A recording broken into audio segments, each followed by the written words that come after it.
My brother's wife wanted to sleep with me, lying to me that they had an open marriage. I told my brother about it. It turned out that he knew nothing. You're having coffee with your brother's wife when she suddenly leans in and says, "Jake and I have an open marriage." He's totally fine with it. A wave of doubt washes over you. Something about this feels wrong.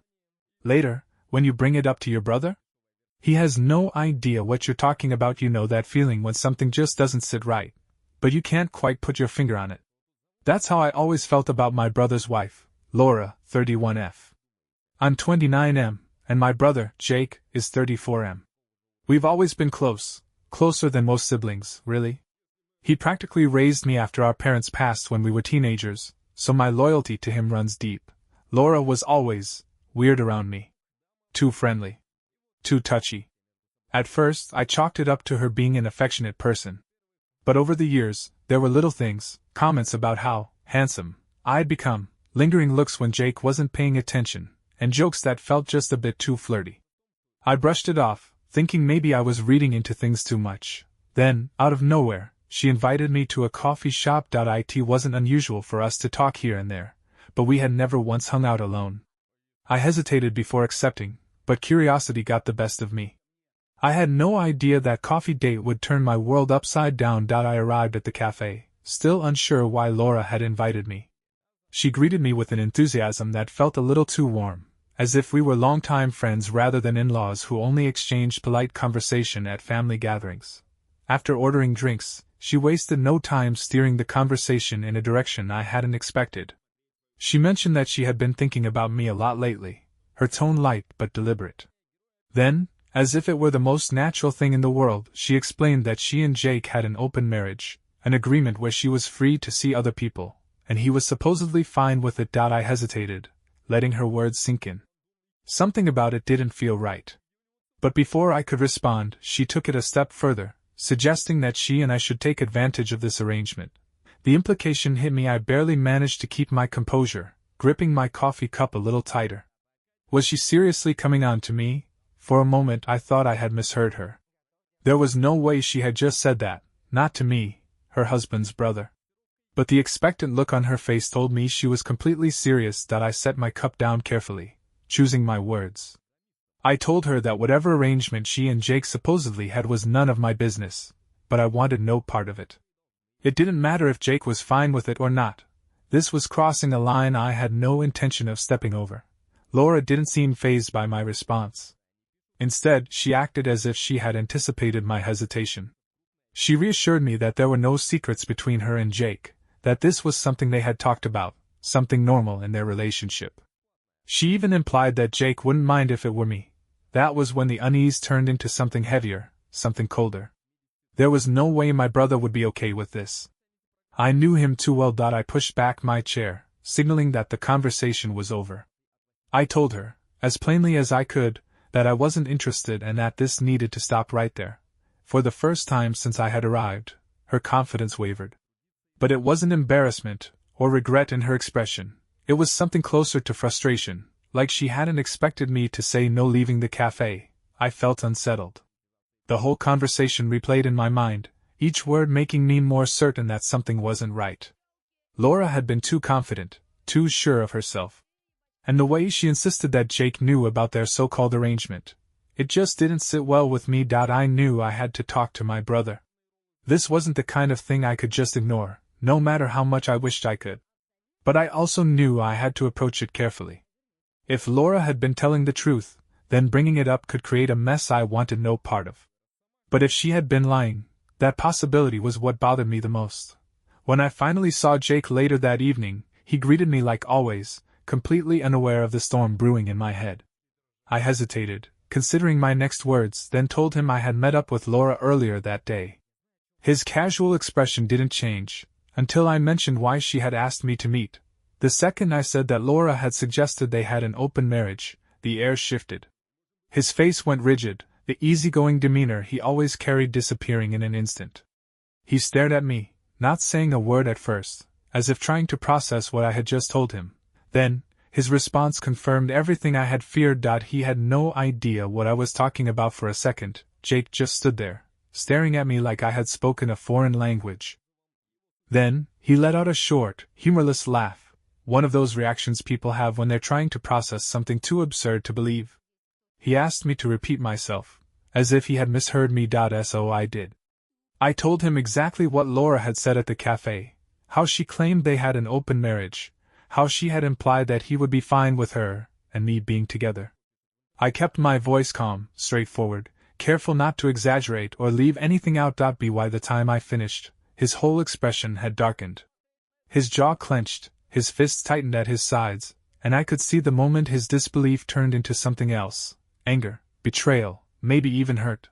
Then, without another word, he grabbed his keys and stormed toward the door. I called after him, asking where he was going, even though I already knew. His answer was exactly what I expected. He was going home.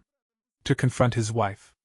Right now. I debated stopping him, telling him to wait, to cool down first, but I knew it wouldn't make a difference. The moment I had opened my mouth, there was no turning back. And something told me that when he walked through that door, things were about to get ugly. I hesitated for only a moment before grabbing my jacket and following Jake out the door. There was no way this was going to end well, and as much as I didn't want to be in the middle of it, I couldn't just let him walk into that conversation alone. The drive to his house was silent, but the tension was suffocating. Jake's grip on the steering wheel was so tight I could see the tendons in his hands straining. His jaw was clenched, and his breathing was measured, too controlled, like he was barely holding himself together. I had seen my brother mad before, but this wasn't just anger. This was something deeper, something sharper. This was betrayal sinking in, turning into something volatile. We pulled into his driveway, and before the car had fully stopped, he was already out, slamming the door behind him. I barely had time to follow before he was throwing open the front door and storming inside. Laura was sprawled on the couch, legs tucked under her, a glass of wine in hand. She looked up, startled by the sudden entrance, and for a brief second, something flickered across her face, shock, maybe even guilt. But then she saw me behind Jake, and just as quickly as it had appeared, it was gone. Jake didn't ease into it. He didn't ask calmly or give her a chance to explain. He went straight for the jugular. He demanded to know if what I had told him was true, if she had really said they had an open marriage, if she had seriously tried to sleep with me, if she had been lying to him this whole time. Laura's reaction was immediate, but not the one I expected. She didn't panic. She didn't break down in tears. Instead, she rolled her eyes and let out a short, exasperated laugh, like he was being ridiculous. She waved a dismissive hand and muttered that I must have misunderstood. That it was all a joke, a miscommunication. That I was being dramatic. I could practically feel the moment Jake's restraint snapped. His voice, already sharp, rose into something raw and furious. He wasn't asking anymore. He was demanding the truth. His voice echoed through the house, shaking the walls with the force of his anger. But Laura doubled down. Instead of admitting to anything, she flipped the script. She turned on me, accusing me of twisting her words, of trying to sabotage their marriage. She claimed I had always been jealous of their relationship, that I was trying to drive a wedge between them because I couldn't stand seeing Jake happy. I opened my mouth, but Jake didn't even let me respond. His attention was locked on Laura, his rage building with every word out of her mouth. He called her out on every lie, every manipulation, every excuse she tried to throw at him. And the more she scrambled, the more obvious it became, she had never expected to get caught. Then, in a final, desperate move, Laura tried to turn the tables once more. She accused Jake of never appreciating her, of making her feel unwanted, of forcing her into this situation. As if somehow, this was his fault. That was it. Jake's face twisted into something almost unrecognizable. His voice dropped, suddenly calm, eerily controlled. He told her he was done. That there was nothing left to say, and then, without another word, he turned and walked out the door. Jake didn't just leave the house. He stormed out like a man who had finally seen through every lie he had ever been told. I followed, unsure if he was about to punch a hole in his car or drive straight into the night, but he did neither.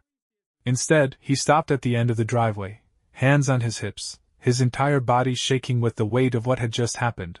For a few seconds neither of us spoke.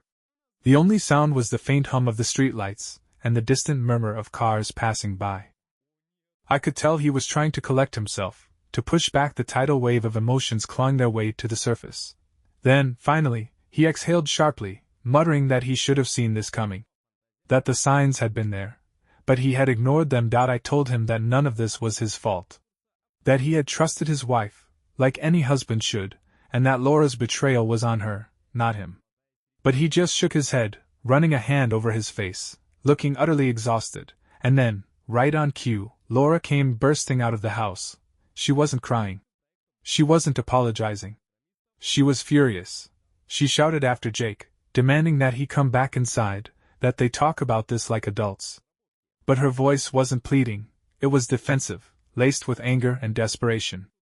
As if he was the one being unreasonable. Jake didn't even turn around. He just laughed, a hollow, bitter sound, and told her there was nothing left to talk about. But Laura wasn't done. She spun toward me next, her eyes blazing as she accused me of ruining their marriage. She called me a liar, a manipulator, a snake who had been waiting for an opportunity to turn Jake against her. She even tried to convince him that I had wanted her, that this was some elaborate scheme because I couldn't stand to see them together. Jake didn't buy a word of it. He cut her off mid-sentence, his voice sharper than I had ever heard it. He told her to stop embarrassing herself, that the more she talked, the worse she made it. He said he wasn't stupid, that he knew when someone was lying to his face. And he knew now exactly what kind of person she was. Laura's confidence wavered. For the first time, she looked genuinely shaken. She tried to backpedal, her tone softening as she claimed she had only said those things at the cafe to test me, to see if I would be loyal to Jake. That it had never been real, just a way to prove I wouldn't betray my own brother. It was such a pathetic excuse that I almost laughed. Jake stared at her for a long moment. Then he told her, in the coldest voice I had ever heard from him, that their marriage was over. Laura froze, her mouth opening as if to protest, but Jake didn't wait for a response. He turned, got into his car, and slammed the doors shut. I followed, and as I glanced in the rearview mirror while we pulled away, I saw Laura still standing in the driveway, watching us go. For the first time since this nightmare had started, she finally looked like she understood. She had lost. Part 8. The end. Jake didn't say a word on the drive to my place. He just stared out the windshield, gripping the steering wheel so tightly I thought he might break it. His entire world had just shattered in the span of an hour, and there was nothing I could do to soften the blow. When we got inside, he dropped onto my couch, exhaling slowly like he was trying to push every emotion out of his body at once. He finally muttered that he felt like an idiot, that he had spent years loving someone who had been lying to him all along. I told him again that none of this was his fault, but he just shook his head. He wasn't angry anymore, he just looked tired. Then, after a long silence, he asked if I had ever suspected Laura before this. I was honest. I told him that I had always felt uncomfortable around her, that she had crossed boundaries in subtle ways, but I had never thought she would go this far. If I had known, I would have told him sooner. Jake just nodded, like he had expected that answer. Then he leaned back, staring at the ceiling, and muttered that he was going to file for divorce first thing in the morning. There was no fixing this, no coming back from what she had done. The realization seemed to settle over him like a weight, but instead of breaking down, he just sighed. I think, in that moment, he finally accepted that the person he had married, the person he thought he knew, had never really existed. A few days later, he called me after speaking with a lawyer. The divorce papers were being prepared, and Laura had already tried calling him a dozen times. He hadn't answered. He wasn't going to. It wasn't easy for him, but as the weeks passed, I saw something shift. The anger faded, the hurt dulled, and for the first time in years he looked like someone who was free. As for Laura, she didn't take it well. She begged, she threatened, she tried every manipulation she could think of, but none of it worked. She had already lost, and Jake wasn't the kind of man to take back a cheater. In the end, she got exactly what she deserved. And Jake? He walked away with his dignity intact, knowing that no matter how much it hurt, at least now he knew the truth. And that, in the long run, was the best thing that could have happened.